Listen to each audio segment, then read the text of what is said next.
we are back with day 17 of Survivor 50 seasons and 50 days.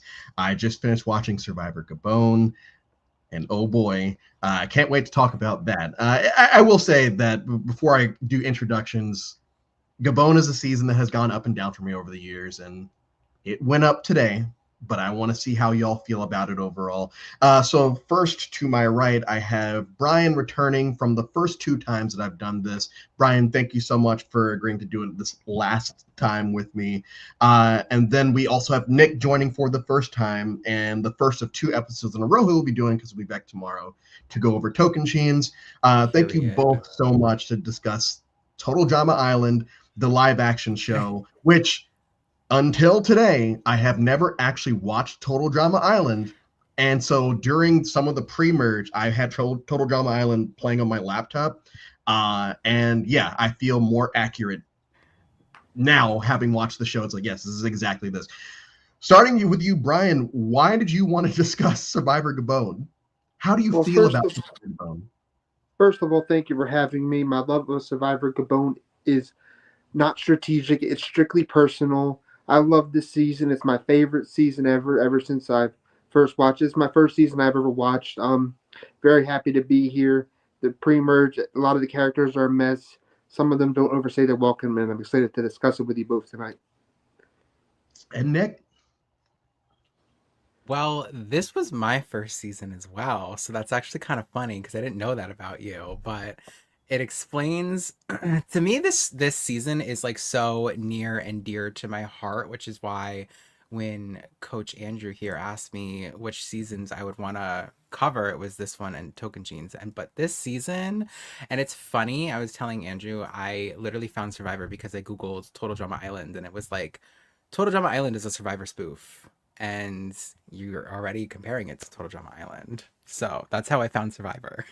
well, and I like to, and we've talked about this a lot over the last few days about how after Palau, we entered into the cartoon character era of Survivor, where every season we just have these larger than life characters that sometimes are very fun and sometimes are not. And I feel like Gabon is that times 1,000 because unlike in seasons where there is a dumpster fire tribe and a really good tribe, this one, the dumpster fire tribe, doesn't exactly have all of the cartoonish characters. Like the Fong tribe, yes, we have like GC and Randy and all of that. But Coda still has a lot, Sugar, Ace, like a lot of these people that really only work in this season. Like you can't take any, and I compared it to when I brought up what season did I talk about that I said we could put Kasaya on this season from Panama, but we can't put anyone from this season on another, and it feels like you're getting Heroes vs Villains in a couple of days. Brian, who And were some of the Caramoan. characters? What's Oh, up? I said and Caramoan as well. Sorry, I didn't mean to cut you off, but Oh correct no, me. you're good. I was just gonna ask to say what characters were you into when you first watched this season, and like have I guess has your liking of them continued, or has it kind of died off throughout the years? I've always loved Kenny. Kenny is like very strategic, and he's very, but like he also has very so many funny moments. And I love his ride or die relationship with Crystal. They are a very underrated dynamic duo in Survivor history. It's a shame neither of them have came back. So I've always been rooting for Kenny. Every time I watch this, I'm like Kenny or Crystal, you can figure something out. But then they go back to back, and like I was telling you in text earlier, I believe Kenny flipped him and Crystal at the bottom by trying to get too cute at the final seven. Yeah, and we're gonna talk all about the end game of this because it's so overly chaotic. Nick, how about yourself? Are there any characters that when you first watched that you still love as much the first time you watched it, or has it kind of changed? Oh, yes. Don't you worry. So, my girl Sugar, First episode I ever watched, we will get there when we get there, but like she was a big part of it, and she I feel like is my reason why I love Survivor so much is because I fell in love with Sugar like the first minute I watched the damn episode. So Sugar for sure. She's another one where I feel like she kind of had a tragic return, but outside of her, obviously Crystal and Kenny. I love Crystal. She has so many quotes that are still so quotable all these years later. So iconic. I loved Susie. Like she was really underrated in my opinion as well. Other characters I could not stand, like Corinne, who I still cannot stand all these years later. But yeah, it's and Randy too. I was never a fan of Randy. Didn't like Randy ever, even on Heroes vs. Villains. Still don't like him. But I think that the season's so polarizing. You either like really, really like somebody or you really dislike somebody. So that's Well, my take. and the season as a whole is very similar to the players, where it's like, yeah, you either really love Corinne or you really hate Corinne. It's the same thing with Oh Gabon. yeah. You either really love Gabon or you hate it. And I think I might be the only one that's still kind of in the middle of this because, yes, today, out of every time I've ever watched Gabon, this was the most fun I had today. And I Ooh, I think love there's it. a lot of reasons that kind of go into it, but it's also one of the reasons is I've kind of forgotten a lot over the last 2 years. So I forgot they start with a draft, like the elders drafted, and from jump, this is what really screws Fung because, and this is not me going on some weird sexist tirade, but like because Jeff will do that a little later. Um, the tribes are very imbalanced. Uh, I will say that I do love Randy this time just because he is just this old curmudgeon that just doesn't like people. I don't know if you've ever seen his audition tape, but it's amazing. Maybe. And he's one of the only people in the season that actually was a fan of the show before he got here. You know, we're still in the recruitment era of the show, and you can tell with how a lot of people do things here. There's no way that G Sizzle, or he's called as he's called in the beginning of this, Jay-Z over here. There's no way that GC has ever seen an episode of Survivor. Yeah. But I feel like it does help when you have, we're going to get it next season, whether I like the guy or not. Coach does bring a lot to Tocantins. But it helps when you have these characters that don't know anything about the game. We also have Crystal, Jillian, Ace, and his 1,000 accents, and We then got two Ace. people that, the generic whites is what I call them in Vanuatu. We have the generic whites in the pre-merge of Vanuatu, and I feel like we kind of have them here with Kelly and Jackie. In my head, they are the same person, but one of them stronger than the other. Brian, I know you brought up that the pre-merge is kind of not the best. Where do you find the fun in the pre-merge then? Is there anything you find fun in the pre-merge? I find fun because I think Kelly is a standout to me as a pre-merge character because she's annoying everybody, but you can tell she's trying to get in an alliance with Kenny and Crystal and GC while he was there. And Kelly was a standout because she was annoying everybody, and the way she after the swap happened, she's in front of Jackie to I forget who, but giving up the secrets like y'all on Coda never paid me no attention or just gossiping about them. Jackie's just staring at her like, "Shut up!" And like, yeah, I don't know if y'all remember that scene, but it was really funny. And that's just one of the nuggets of gold in the beginning. Like, I'm a sleek weasel. Ace is a different topic, but his confessional there, I also love that challenge, the cross challenge. But he said we were legless chickens and they were sleek weasels, and it's a great confessional. His accent changes halfway through that confessional. So yes, I know exactly which one you're talking about. Nick, how about you? Pre-merge, before we get to either of the swaps, what kind of stood out to you as like, I love this scene? Um, The first couple of episodes. I really remember Michelle eating the bugs and thinking, what the hell is wrong with this woman? And I just kind of like knew that she was gonna be pretty early out from there. Jillian kind of stands out to me too. I was Jillian a fan of the show because I feel like she was, because I remember her being like a I big feel like she was. part of the beginning. I do remember Charlie also making a comment during like the tribe divisions saying that they were playing stupid Survivor. So I do remember the beginning, a lot of build up, a lot of like, I remember thinking this cast is like really lazy too. Like so many of them just like, I feel like didn't want to do any of the camp life stuff. And I thought it was so interesting seeing like what outfits they were wearing There were a on lot this of jeans. season. There are a lot of jeans. Yeah, like tuxes and like like where did y'all think we were going? Because we're in Africa. You mentioned they were lazy, but it's easy for them to be lazy when you have Bob, presumably, at least from what we're showing, True. doing a lot of the work around at least Dakota camp and every tribe he was on. Yeah, That is a fair that's a point. good point, but still there is, and this isn't Survivor Africa where they have no, like, basically no rations and everything. They're not out there dying like they used to be. I'm not saying they're spoiled here because they're still, but it is a big difference from the last time they were on the continent. And yeah, outside of Bob, you don't really see many people doing a lot at these camps. And I will also point out, you brought up Charlie. We get our showmance, I guess, of the season, the one-sided showmance between Marcus and Charlie. Oh, And love it. Marcus straight up says in his confessional, he's like, yeah, I know that Charlie's about it, and he has the good line about being in the Garden of Eden, but we're not Adam and Adam here. Like, it's a fun, even though those two are also some of the generic whites.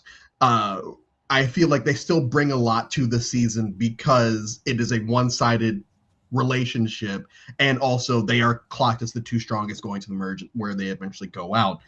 Of the three dumpster fire tribes that we have had up to this point, Oolong, Ravu, and Fong.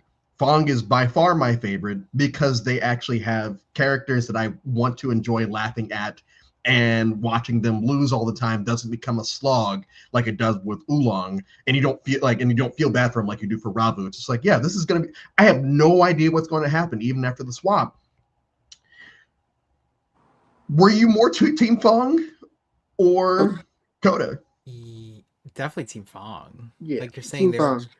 character driven, and as like someone who never watched the show before, I actually hadn't, like, I started like a little later on in the season was my first episode, but like I did go back and like watch it. Oh, I was like hooked immediately, like seeing all of the characters, because to me that was like TV. Like I care more about that. I feel like as a fan of the show, and maybe it's because I started on this season, but I want to see characters. I want to see like people, like you were saying before, Andrew, like that have not seen the show before and have no idea what the hell they're getting themselves into. To me, that's fun as a viewer, and I guess it makes sense because I started on this season, but I was definitely Team Fong for sure. Brian, would you consider Gabon? Because I mean, both of y'all started with this, but would you consider Gabon to be a starter season for someone now? Like, hey, this is the show that I love. Would you throw Gabon in the mix of like, just watch this and you'll understand? I would, because it can be very messy and it keeps you. It's unpredictable, especially when you're first time watching. It keeps you on your toes and like you're almost glued to something happening in the screen. And while we're on the pre-merge, I just wanted to mention, how did Jillian not be the first boot? She's mentioning elephant dung, and then there's this funny And she gets the scene. episode title. She gets the episode title. There's this the funny scene where she is talking to Dan's like something about elephant dung, and then Dan said, "Do you want to see my dung?" Do you want to And see my Mhm. dunk? it was ridiculous. And I love Jillian. um, and kind of talking about Jillian not being first, Jeff is like peak Dick Jeff in this season, specifically in the recaps. Oh, last time on Survivor, the Fong tribe was stupid as shit and voted out a strong member in Michelle and kept their weakest member, Jillian. And then, a little later, it's like, oh, they were dumb as shit and voted out Jackie when they kept, Kelly. It's like, Jeff, we get it. Like you're upset that the season is not going how you thought it did, but I understand why Michelle went, because she was antagonizing everyone. Even Kenny, who she's working well with at Tribal, she's like, Kenny's weaker than me. It's like, okay, now you have nobody trying to work with you if you're calling your probably number one out for being weaker than you. But yeah, it happens a lot in the recaps. He also gets annoyed with a lot of players in real time as well. And I would say that about half of it was warranted. Uh, GC, Golden Child, the GOAT, G Sizzle, Jay Z as he's called. Um, Obvious recruit. There's, like I said, there's no chance in hell this man has ever watched Survivor before. Nick, we'll start with you. Your favorite GC moment. Oh God, I don't even know. Maybe him like going off in his canoe alone. Cheers He to that, because was, it's my favorite. Yeah, it's my favorite too. I They mean, moved. He like, was gone. He's just not there. just MIA. Like, okay. I mean, you could tell he had no idea what the hell he was getting himself into. He was one of the people wearing jeans. I think it was what, like jeans and like a green polo or something Yes. like that. I was like, where does he think he is? So and didn't he like have a little flirtmans thing with Michelle for like 2 minutes? No, Or no, Kenny did. oh, it was Oh, Kenny was Kenny crushing that on her. did. Kenny was crushing on Right, her. right. Because I it thought is it was Kenny's other storyline this season is he thinks all the women are attractive and he has confidence now to get a girlfriend. right. And then Sugar breaks the confidence. And then Sugar breaks his confidence. And then Sugar breaks his confidence. Uh, Queen. Brian, how about you? Do you have a favorite GC moment? Yes. Plays a big part in I forget the exact scene. It was like a couple days ago I seen it, but him and Crystal fighting, and Crystal leads her saying, "Eat your rice," and it's just that whole scene is very funny. It's iconic, and this season has so many Okay, I iconic forgot. scenes to me that like if you look at them, just want to smile and laugh. You or like laugh because these people are crazy. This is season for you. This is the first season that we have two legitimate swaps. Like there's no, if this is two swaps that we have without like a tribe, being taken out and they end up, we get two swaps here. The first time they do it is very interesting because you go based off of just not even trust rankings, but it's a ranking system that kind of leads to people getting picked. In the history of the show, as it pertains to swaps, do y'all have a preference on how the swap goes down, or do you wish it was just completely random all the time? You got to keep a variance to it, in my opinion. But like having this once in a while and be creative and come up with other ideas, have variance basically, not be so formulaic is what I like. And this was really creative. They gave him a cheat sheet. They were like, the way you drafted the first tribes weren't good enough. This is the chance. We give you the cheat sheet for how you should draft again. But then Kenny is simping for I believe Kelly and Kelly, took her. But Kelly. Yeah. Yeah. Nick? I think that I kind of am leaning off of the random tribe stuff for like the random tribe swaps because I feel like in modern Survivor, a lot of the merge is we're putting you into random groups and then we're randoming you guys again and then we're randomizing you guys again. And so I think that looking back, this is something really interesting that they did, ranking them, and it kind of would catch people off guard if they would do something like that in modern Survivor. So And that's something I for kind of wish sure, that they would bring back. Yeah, they'd be shook. absolutely. Well, and the fact that two of the final three are at the bottom of both of their tribe rankings is a testament to, once again, we're going to talk about the end game a little bit later, but like it's a testament to what Susie and Sugar are able to do the rest of the season. Now, They were whether that's a iconic. lot or not, we'll kind of we'll get there when we get there. GC disappears. Randy. I feel like Randy's a great TV. So I'm not a Corinne person. I am a Randy person because I do feel like Randy does a lot. How do I want to say this? I'll say it like this. When they're doing the whole, as Sugar and the rest are walking to Final Tribal and they're doing all the jury comments like, this is what I want. Randy's sitting there saying, yeah, I'll give Sugar a chance because I think that she played the game, the way that I would want them. It felt like going into Final Tribal, he was looking for reasons to vote for Sugar to win. I just felt like he's just a curmudgeon that just also loves the game of Survivor, and he couldn't really take off the curmudgeon jacket when he needed to. Instead, he decided to go full force and try to burn down the camp in his boot episode, which we'll get to. Nick, I know that you mentioned you're not a Randy person. do you see merit in what Randy kind of accomplishes in this season? Yes, I think that Randy is definitely a villain, and I feel like that's something that a lot like we don't have a Randy in the new era Survivor. And I think that that's something that like Survivor is lacking nowadays is people like Randy. I do think Randy was authentic. I will give him that. Yeah. I'm not a fan of him, but I do think Randy was Randy the entire time he was out there. And we don't really get people like that on the show like that anymore that are very just much, I'm going to be me, even if I'm grumpy and I'm not a fan of somebody, I'm going to say it. People, I feel like, cater a little bit too much to the audience nowadays. And Randy definitely did not. Randy was Randy, and Randy didn't give a flying shit.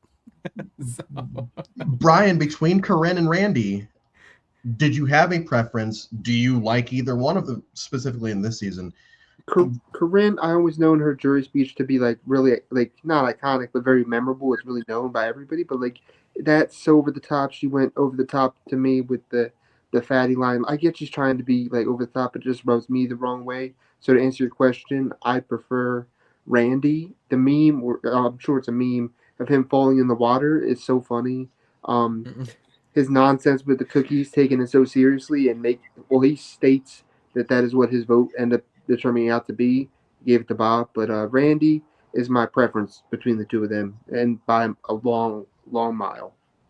I agree. Yeah, well, and we'll discuss Cookiegate a little later. But yeah, and I would say this because I do feel like Corinne is also very genuine. I just don't like. I've never been a person that likes catty. Like I like catty when you have to be. I understand being catty when you have to be. I don't like when you're just catty because it's like, oh, it's fun. It's fun to do this. It's so much fun to just be a bitch. It's like I've never been a bitch, so I can't tell you how much fun you are having here. We Brian, you brought up the duo of Crystal and Kenny, and I would say this season has three big duos. It's the two of them. There's Randy and Corinne, and then there's Sugar and Ace Hole. But Sugar and Ace, and this is where we get to the Sugar Ace of it all, because yes, what is being told to Sugar about Ace is not true, and she does lose basically the only person in the game that's trying to work with her. But it still ultimately works for her down the line. Of the three big duos in the season, I'm not putting Charlie and Marcus in this because I feel like they're nowhere close to these three. Y'all's favorite duo of the season? Gosh, I mean, Kenny and Crystal for sure. There's like no question in my mind about that. But also, I will say the nostalgia factor for Sugar and Ace is definitely a thing for me because the first episode I watched was Ace's Blindside. So that episode like really stands out to me as like something that like is like engraved in my mind. And it's like one of the first things I think about when I think of Survivor Gabon. So it's definitely like those two are up there for me personally for that reason. But Kenny and Crystal are like so good. And like we were saying earlier, I cannot believe that neither of them have returned like ever. True crime. Uh, Brian? yeah, I would have to concur with that. Kenny and Chris are my favorite. But to expound on the Ace and Sugar point, they had so much trust at one point early in the season where they were exchanging the idol with each other once, and they had trust there. But just because of a little bit of whispers from Kenny, Sugar flipped, and that's just going to be this whole season. Like episode 6 is called "It All Depends on the Pinup Girl," and that could be every episode this It's season. every Sugar determines everything. Sugar is in She's the so power on position it. the entire game and catches 0 votes the entire game.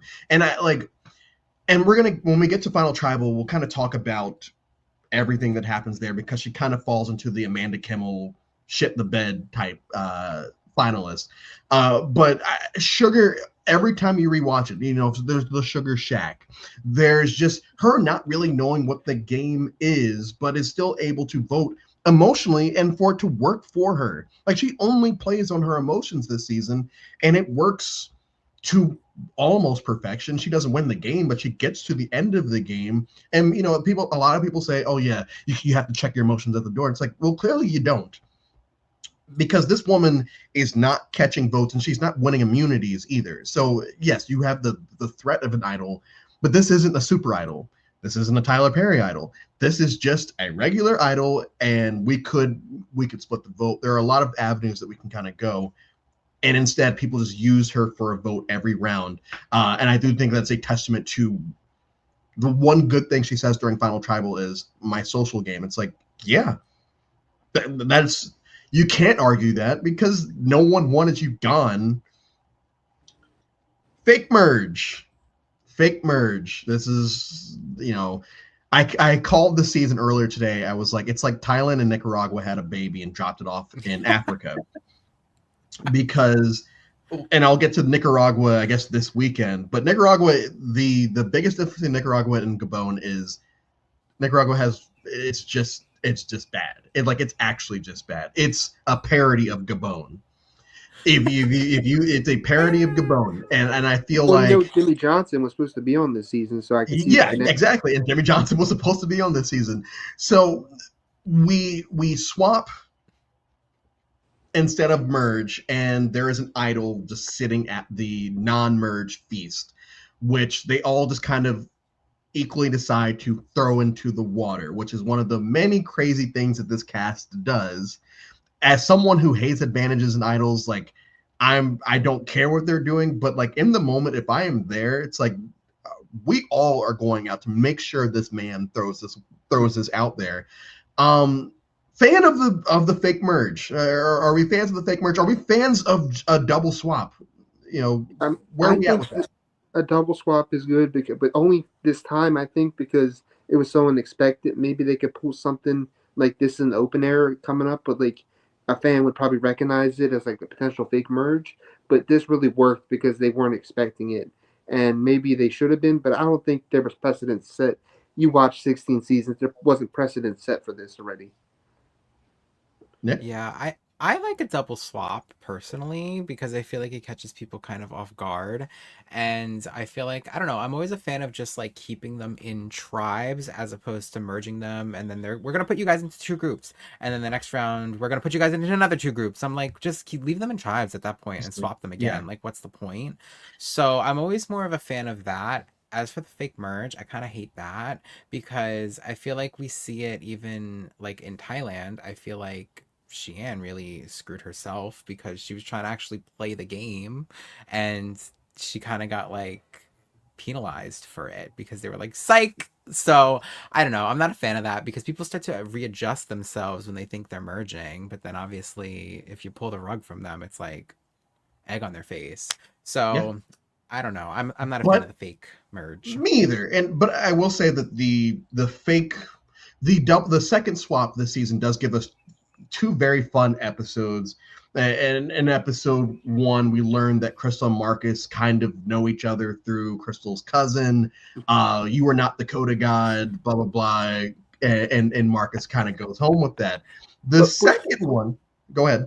If I may, on Marcus's boot, I don't know if you remember this, but I paid attention to this. He shoots himself in the foot because from what we were shown, Crystal was willing to get rid of Susie, but the minute Marcus tried to flip it at Kenny, Crystal was loyal, which I appreciate from Crystal.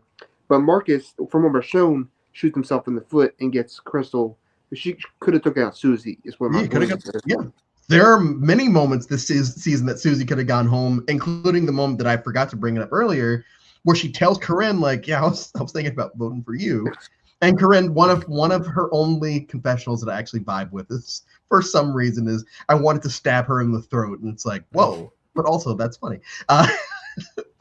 So we get to the beginning of the next episode after the Marcus vote out, and I think for the 17th episode in a row, I'm gonna drop Mario Lanza's Funny 115 because one of the most famous Survivor gifs is born. Gifs or gifs?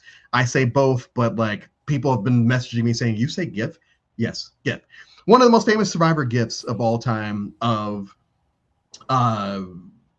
Fong or Code, whatever, walking in without Marcus, and then Corinne, Sugar do this, and there's the Maddie with the big ass smile on his face.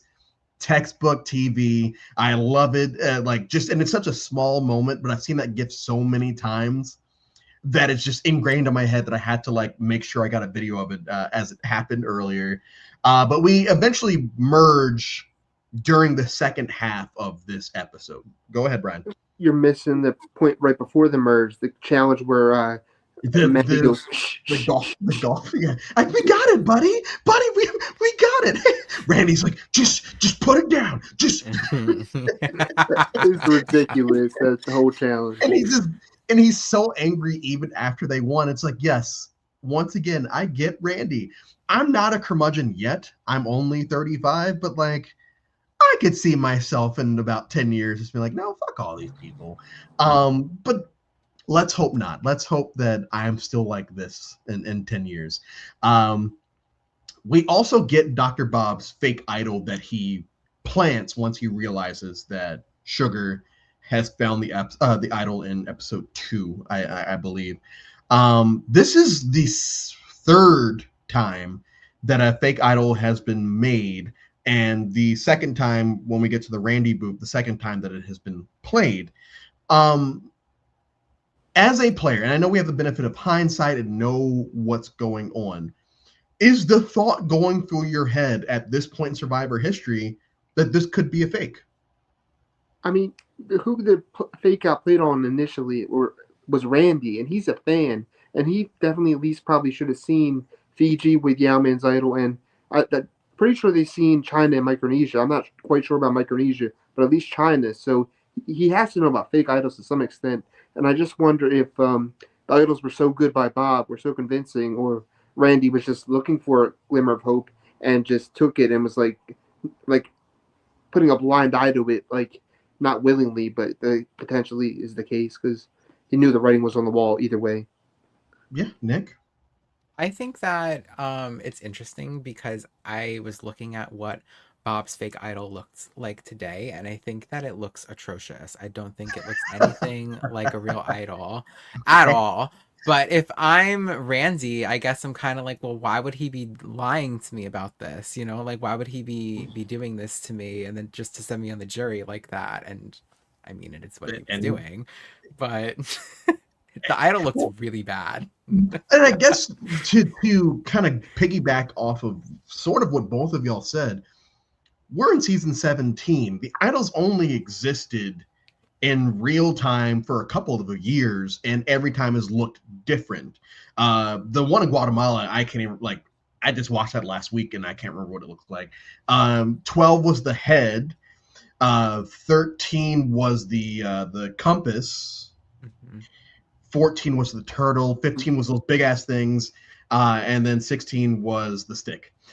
So like they have looked very different throughout the history. So like, if you don't know what to expect, yeah, okay, I can believe that this is probably. Go ahead, Brian. But no, give me a second. But like, I can believe this is probably it because if I've only seen these first 5 seasons or these first 5 seasons with idols, it's like they all look different. Why couldn't this be one? Go ahead. It might just be editing and they didn't show us this, but it seemed like Randy was like showing no questioning about the idol. He was like so confident from what we saw, obviously, but like he had no hesitation then believing it. And it's like, why won't you question him a little bit, Randy? You're a fan, even if you want to believe it, just have a little bit of doubt in your head about it. But maybe we didn't see it. Honestly, I'm thinking about it. Like I'm slowly starting to form how I'm going to rate Gabon at the end of this, and it was a fun. Like I think I told both of y'all today, I'm not going to take another nap, and I did take a power nap in between Rites of Passage. I napped there, and then I let the rest of the episode play out. But like I was invested. I had a job interview today. And I just had it playing in the background instead of pausing because, and I think I did really well in my interview too. So like, good for me. I'm going to find out tomorrow night. I might be moving to Tennessee like this summer. But Gabon just has, because of the chaotic nature of this game and because it's so unpredictable, which is a word that both of you, I believe, have used, it keeps you invested because, and we're going to get, when we get to Final 6 and we talk about what happens around there, you don't know what's going to happen. And the jury says it to the players too. This is like, we would have never expected y'all to be, and I actually believe this is one of those instances where they actually believe that when they say it. Cookiegate. Let's get to Cookiegate. Yeah. Because for me, I think I'm Team Randy on this, because at least from what we are shown, he does offer Sugar a cookie first, and it does seem genuine. And he asks her twice before she says no, no. And then he asks her again, and she says no, and then eventually takes it and gives it to Maddie. I understand Randy overreacts by the end of all of this, but Nick, we'll start with you. You have the bigger reaction. I know Sugar's your girl, but why? Just take the fucking cookie. She was Team Petty, and like I get it, you know? Like I think that she genuinely just did not like Randy. Like we were saying before with me, I think Randy was authentically himself, and I just don't like him. And I think that Sugar just didn't like him, and he was just, I don't know. I feel like it was just so petty, but it was such good television. Like we never would get something like that nowadays on Survivor ever. They would never ever ever do something like that. Well, they wouldn't But show it. They wouldn't show it. ooh, They yes, wouldn't show it. actually. I like that better. Yeah. But I just feel like it was so good. And like I rewatched that again today this morning as well. But I was very much like, this is what I miss about the show. Like this. The antics, the fun. Like it's a cookie. This is really what boiled down to It's my $1 cookie, million as Randy kept dollars. saying. It's my cookie. It's my cookie. She gave it away. $1 million cookie potentially. It's $1 million cookie. It really was. Like it It's a literally was $1 million $1 million cookie.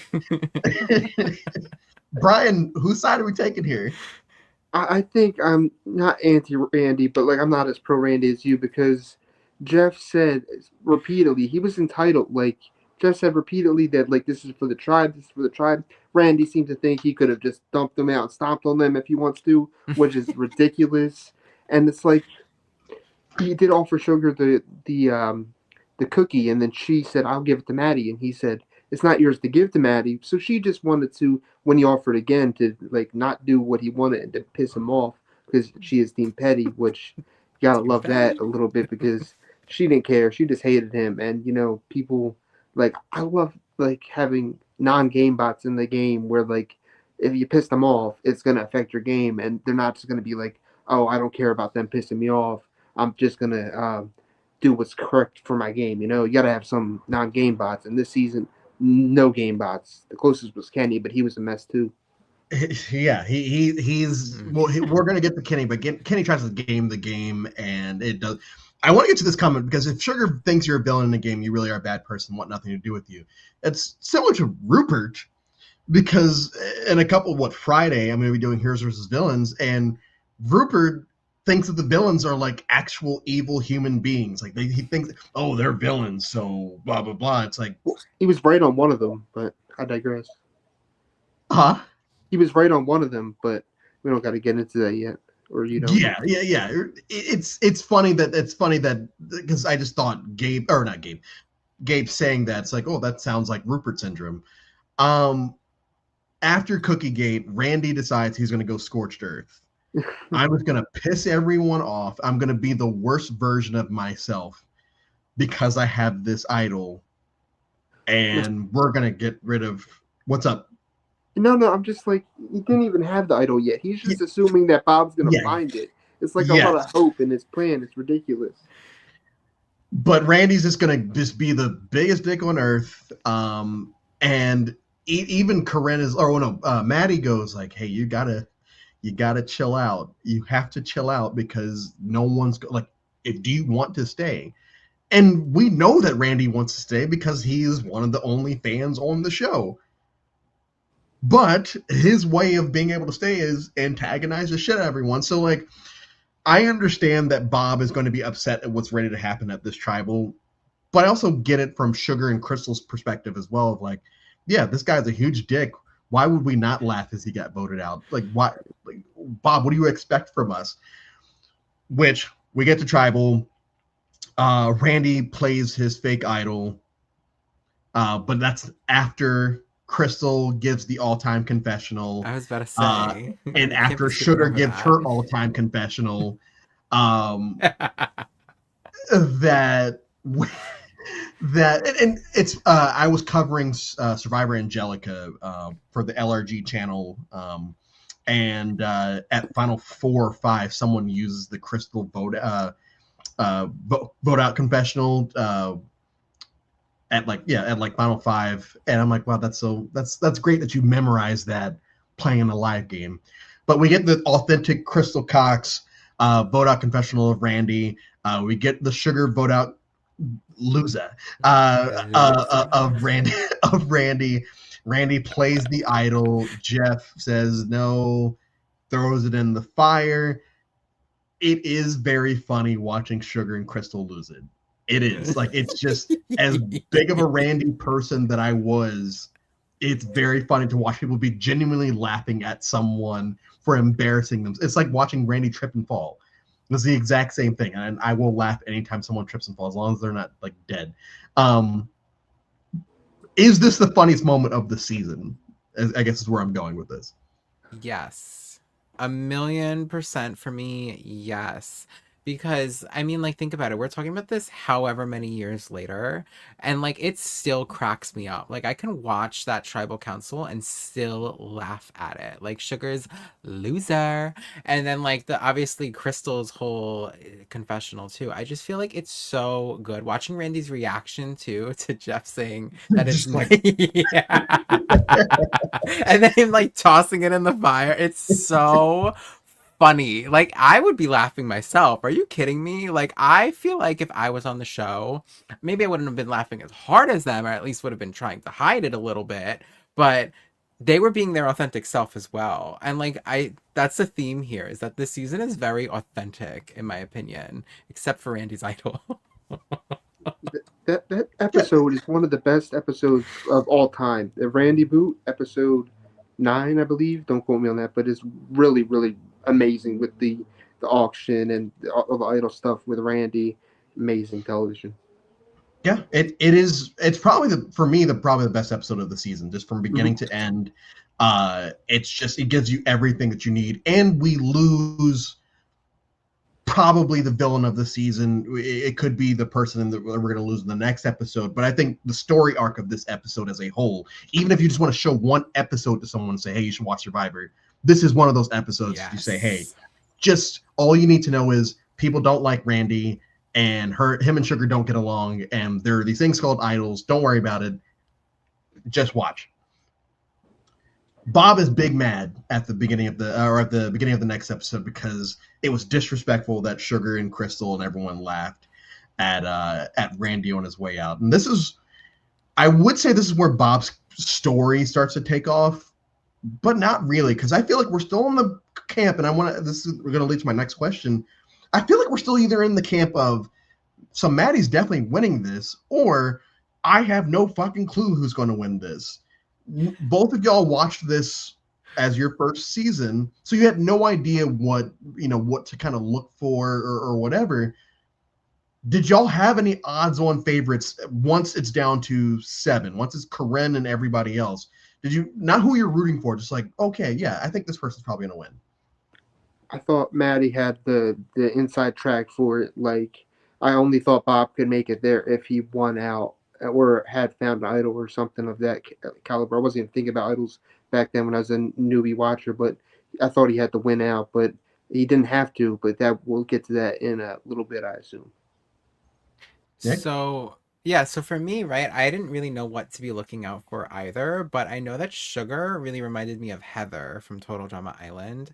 And so I was like, well, I know Heather got like third place, so I was kind of assuming like Sugar was gonna get like third or taken out like right before the final two or whatever it was in this show, right?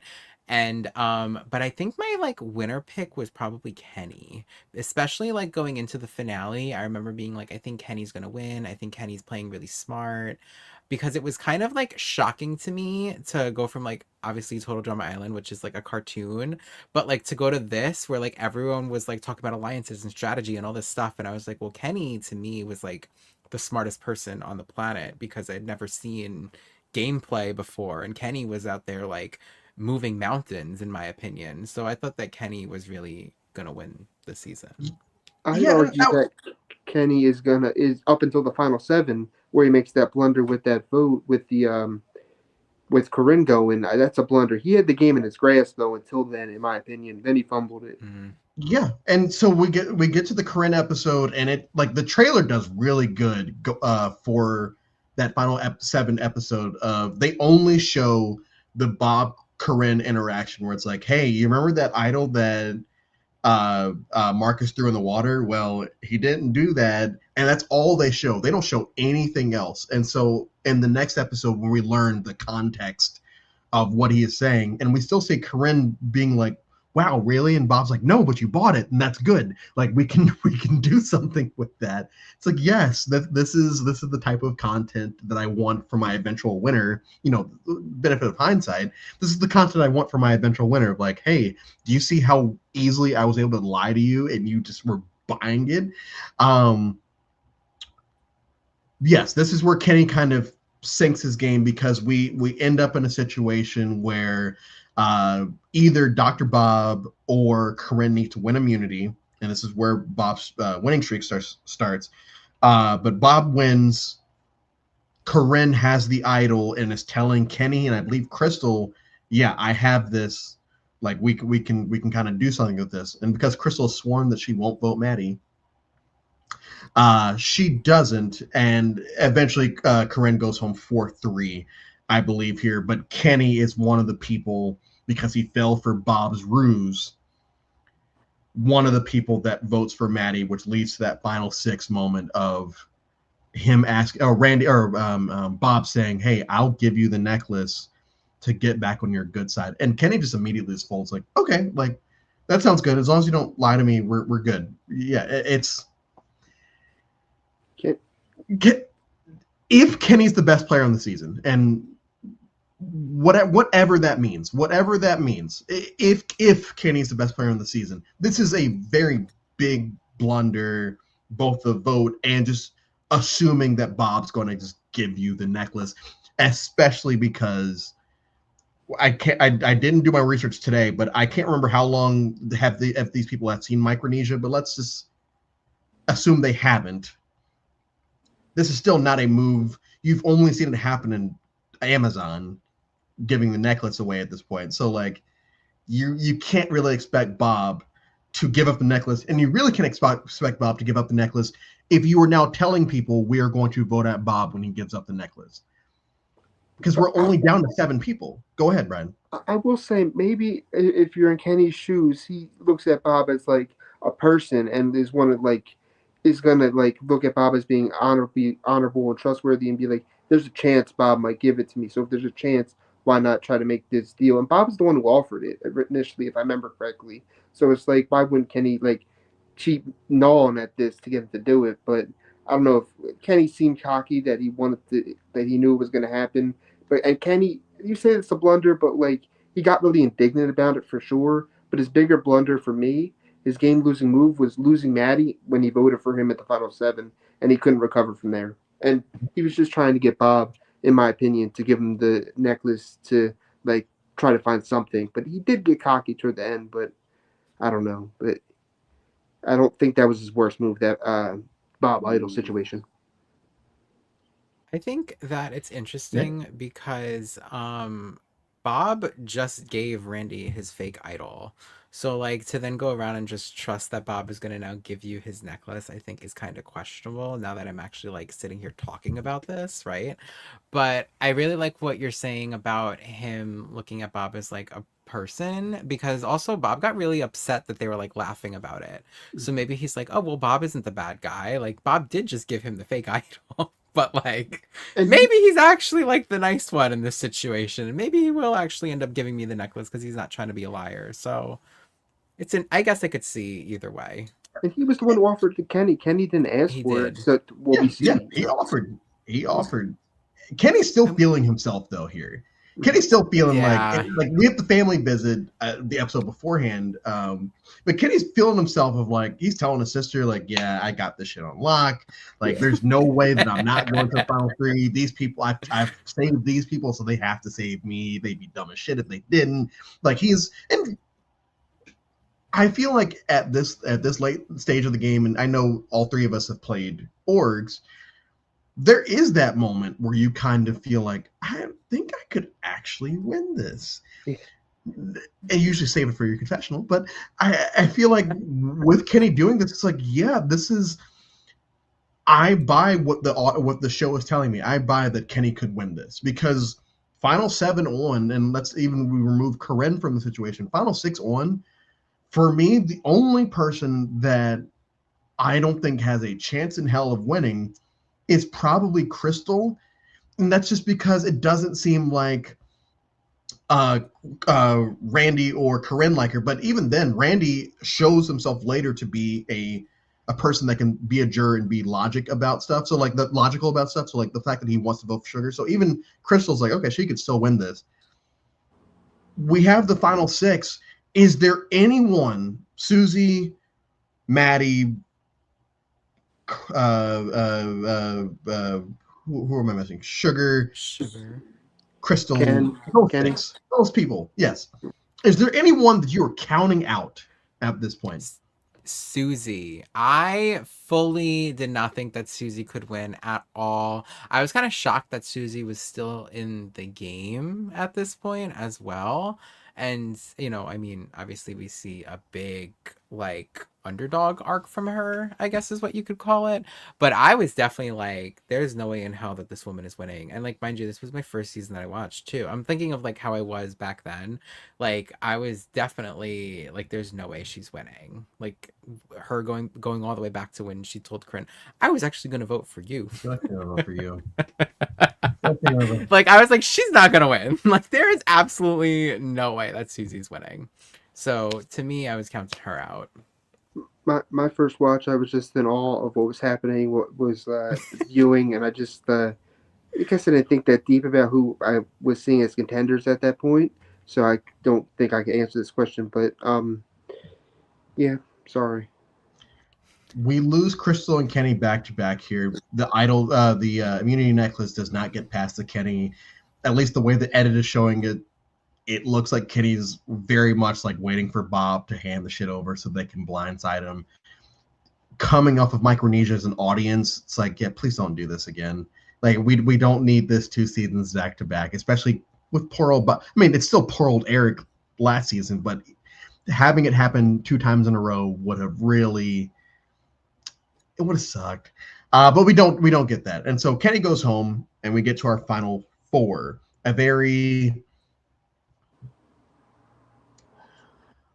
surprising final 4. Surprising, and Susie wins final 4 immunity, and up to this point, Shocked. I haven't really and maybe I'll have to watch the season again down the line. But I've never seen. I had never really gotten moments of Susie like not shutting the fuck up until here after she wins, and I think that's when they start to show. It's very similar how in the post-COVID era of the show, where all of a sudden they'll start showing someone as it.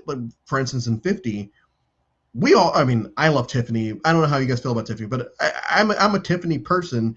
But she didn't get any type of content until towards the end. And it's also when people start saying, oh, yeah, Tiffany's a threat. Tiffany's a threat. It's like, really? Because you haven't shown us any of this. We just have to take your word for it that Tiffany's a threat. It's very similar to here where Susie is being portrayed as someone that's never shuts the fuck up. But it's like, really? Because I haven't seen that until these last couple of episodes. But Susie does win. And because she can't shut up, Sugar feels bad, and we end up with another Final 4 fire making. Was there were y'all rooting for either person once we get to this point of Dr. Bob versus Maddie? I was in the first watch. I was rooting for Bob because I thought there was no chance he would make it, and it's like I knew he had a strong chance with the jury, and I just thought that like he was the old man archetype, and it's just like an underdog figure. by the season, but he was with the Onion Alliance. He was with them, but never in the majority, and he was on the bottom so much he won immunity. So I was rooting for Bob definitely in that fire making challenge, and he ended up winning. Well, it was the opposite for me. I definitely wanted Maddie to win. I feel like I wasn't that high on Bob. I felt like watching it, I didn't understand. Like, he felt a little hypocritical to me because it was like he would do things like give Randy the idol and then get mad at the girls for laughing. And it was like, well, what kind of did you expect from that? And then going around in like the necklace situation, I just felt like, I don't know. I personally liked Maddie and Sugar's relationship too, which is ironic given that like Sugar was the one, like she gives her idol to Maddie and then she goes and sends Bob into fire with it. It was just like so messy. She was so messy. But I definitely was rooting for Maddie. I don't know. I liked him more than I liked Bob. And he had game. He was socially connected with people. I think he had a good social game, one of the strongest ones. And He I think proposed to his girlfriend, like yeah, we Like, don't come gotta get. on. his hot girlfriend. Like, come on, you can't beat I that. mean, He he probably would have liked won him unanimously too, though had he so won the fire. I think. I think Maddie, but like, and we can. I don't usually do. I've done what ifs a couple of times during this, but like, does Maddie win against everybody else here? I think so. I mean, I think he beats Susie and Sugar for sure. Even Bob, I think he And beats. then I think he gets like Brandy's vote, and Bob only gets the onions at best, in my opinion. yeah, I agree with that. Yeah, I and it's not like Maddie played this. I mean, it just felt like, honestly, it felt like of all the cartoon characters we have in this season, Maddie's the least cartoonist of the ones that we have at this moment. Then it's like, okay, cool, yeah, let's just give it to the person that's not a character. He's Go ahead, definitely the. Brian. I'll make this You want to say comparison. something? He's definitely the gross of light because he's on the tribe Fang that can never like overcome, and like he makes it farther than Stephanie does in Palau. But like I see him as a kind of a light version of Stephanie that goes to kind of in a similar vein from Palau to this because he can never get out Yeah, of Fang. You know? I don't hate that. I don't hate that comparison for Palau. Yeah, for Palau.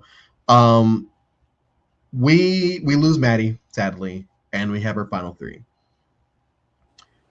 And I was getting very annoyed watching this final tribal because for me, of the three, Susie's the one that's doing the best by a large margin because Bob is just kind of, hey, he's not giving up. Sugar's the one giving up, but Bob's is kind of like, yeah, I really didn't have to do anything because I didn't need to. Like I just very nonchalant.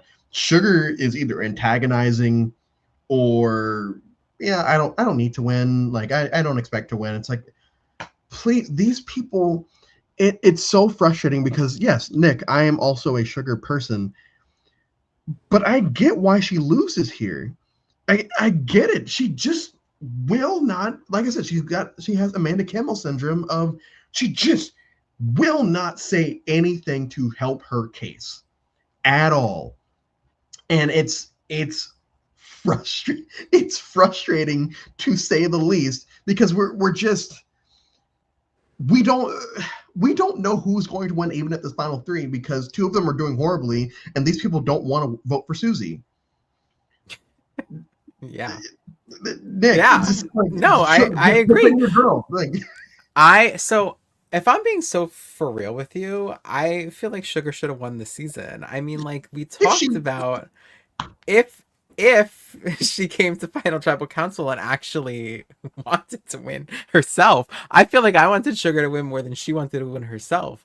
But like we were saying, she had this idol and she was kind of like the swing vote for like the whole game and then to make it to the final tribal, and I don't feel like she really put in an effort, but I also felt like a lot of the jury was just like not gonna give her the time of day as well, even if she did give an effort. So I feel like that's kind of where she was kind of like, well, I'm not winning, so screw it, like I'm just gonna like do what I want to do, I, essentially. and just I guess to push back on that, from what we're shown, it seems like Karen's the only one that's just there to antagonize Yeah. her. Like Charlie goes up and is asking a fairly good question. And Sugar's like, I can't say that I do deserve to win $1 million or anything. I was like, what are you talking about? Just make something up. Just say something. Randy's asking a question, and it's coming off as very non-Randy-ish. He's being Randy-ish to Susie, but he's not being Randy-ish to Sugar. And he's at, and she's like, no, like, I just didn't like you. Like, it's like, come on, dude. Like, please, Maddie, what did you do to hurt someone's feelings? And Sugar's like, well, I voted out Kenny. And Maddie's like, are you sure that's the one thing you feel horrible about is voting out Kenny? All three of those examples are of people that are like it. They almost reiterated their question to be like, hey, I'm trying to vote for you. Just say this, and I will vote for you. And instead, and then maybe it's a reading the room thing, or maybe she, like you said, maybe she thought there was no way these people are going to vote for me anyway. So, I'll kind of just say what I'm going to say. But it's very frustrating watching her navigate this. Brian, I can tell you really want to say, like, go ahead. Oh, good. I just had a question for y'all, but I didn't mean it's about the jury, but I just wanted to ask y'all, besides getting her vocal cords removed, could Susie have convinced any of the onions in any way to vote for her, or you think it was a lost cause going into the FTC? Boy, that's a good question. Yeah, I don't think that she catches any of their votes. Charlie and Marcus are probably never voting for her because she was low on their total poll to begin with. Corinne, I feel like she's probably in between Bob and her, and Randy is between Bob and Sugar. So yeah, there's no way Susie's getting more than the 3 votes she gets here. Yeah, I thought that was the case. Oh, go ahead, Nick. Sorry. I was just gonna say, if I was Susie, I would have just said, "Sure, I'll take my vocal cords out, girl. Give me that vote." Like, it's not a maybe, right? Like, maybe then Corinne would have been like, "All right," like, I don't know, but like, I feel like she should have just like went with it and been like, "Hell yeah, give me that!" Like, yeah, I would have been a smartass and just gone like this and not replied vocally, just be like, right, exactly. That would have been funny. Kenny, outside of Corinne's, is probably the most annoyed. He's upset. We mentioned this at the top of this, but he's upset that Sugar, like every girl, she played him, and he hopes to have a girlfriend afterwards, and blah blah blah. And with Dr. Bob, it's like, you didn't fulfill your promise. And Rob's like, yeah, because I found out you were going to vote me out. And he's like, that was the wrong answer. It's like, but was it? Because you were going to vote him out. Like, that's not, I get it. I get you're sad that you got voted out, but like, you were going to vote out Bob once he gave up the necklace. Like, it happens every time. That's not Amazon. Yeah, Kenny, it's surprising that Crystal and Randy didn't come up there trying to burn the finalists down. It was basically Corinne and Kenny, of all people. And my notes, I have Sugar has no fight at all. Susie does. Kenny was rude as shit. Randy wants to vote for Sugar. So was Maddie. Bob is shitting the bed. That's in order. That is exactly, and I feel like that is a perfect summation of everything that has happened up to this point. This final tribal is so bad because 2 of the 3 are not trying. The one that is trying is not going to win because these people don't want to vote for her. And we end up with, I don't do unsatisfying. I don't do undeserved. None of that. You win. But it's like, okay, yeah, I guess I would vote for Bob here because whatever. Go ahead, Brian. And I throw this out. I was just thinking about this earlier when the Corinne speech. I don't know what the actual order it was on the island of her speech, but after Corinne's speech to Sugar, I don't know. Anytime after that, she's probably checked out. At least I would be potentially in that situation. So it might have, because he might have shown us it out of order. Like, it might have affected her final tribal speech potentially. I just wanted to give her that grace if that potentially could have happened. But I don't know that for sure. I never thought of that, but that's actually a really valid point because I mean, I think that Corinne's speech was disgusting to say the And least. apparently I way think worse. Like apparently the reason that Sugar flips her off is for something else that she says that's even worse than what she says on camera. you know, I believe it. And like we were saying earlier about Corinne, I feel like she just like wants to be like a bitch to be like a bitch, and she thinks like it's like good TV, and that's why I don't like her.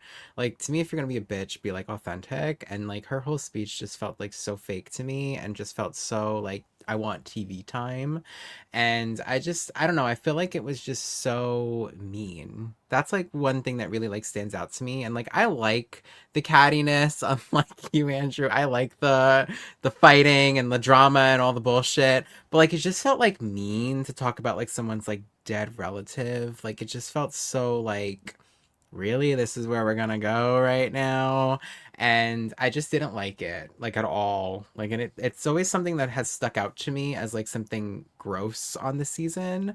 And I really don't like that people really like support it and really like Corinne, because I don't know, I just think it was She really tells it gross like it and is. ugly. She's this, she's that, she's a queen, and it's like shut the Right. fuck up. It crossed the line. And here I am sitting here defending Randy. So like I get it. I'm a hypocrite. Well, but I think Randy was just like, that's Randy though. Like, Yeah, I don't know. I right. think that's And the Randy's difference. never actually saying anything.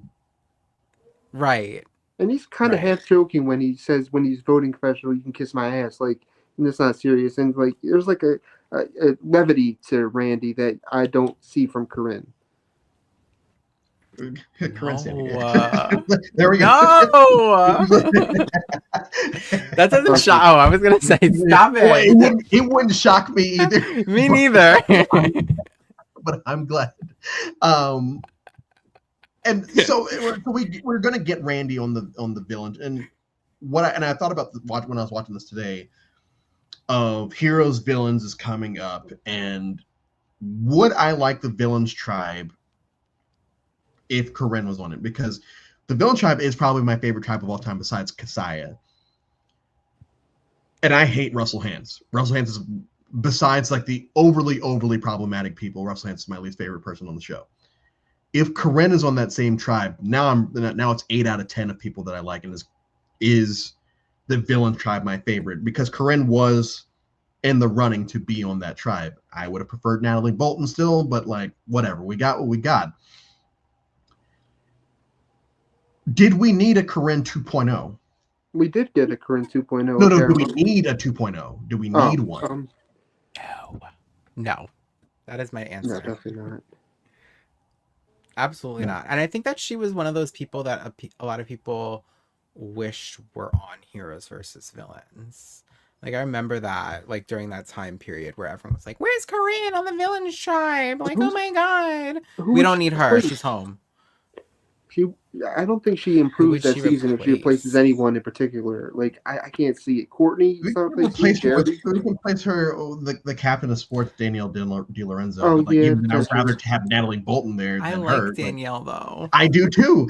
I like it, but one, I've never considered her a villain. But like, if you're going to replace someone on the villains tribe that's a female, it would be Natalie Bolton for me. And if you do replace her with Corinne, it's like, okay, I get it, but also now I think I actually hate this tribe because now we have Corinne and Russell Hantz in the same tribe. It would be Twyla for me, but or Twyla, yeah. Twyla's a good pick too. Twyla's a great pick, yeah.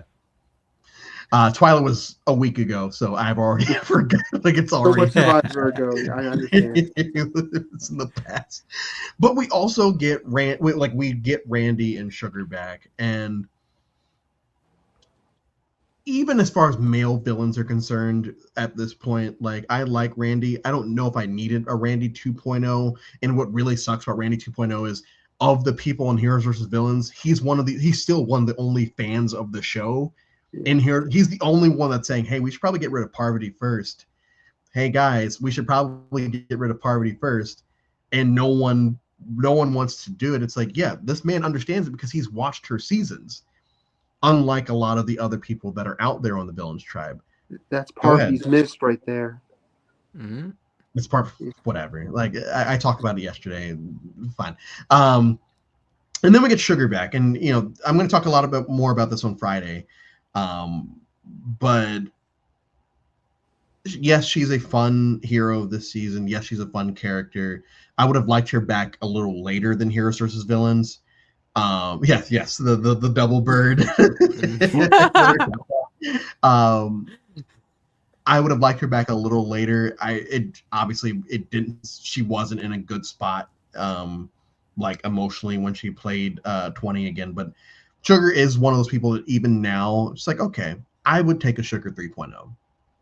I would take a. I don't think she would ever, but like I would take Absolutely. a Sugar 3.0. I understand why the cast around here is versatile. She is Gabon. Like she is the main character of the season for lots of different reasons, in my opinion. So I understand why they casted her. And like you said, I would not be opposed to seeing her again in the open era or beyond. I wouldn't mind seeing Sugar on anything ever. She could be on Traders. She could be on Big Brother. She could go on The Amazing Race. I don't care. I will be sat and watching. I love Yeah, her. I don't think that she would ever do reality TV again, unfortunately. Although I have no, seen her like do a little bit of like the watch parties and stuff recently, which makes me happy that she's still like has, I guess, love for the show, if you will.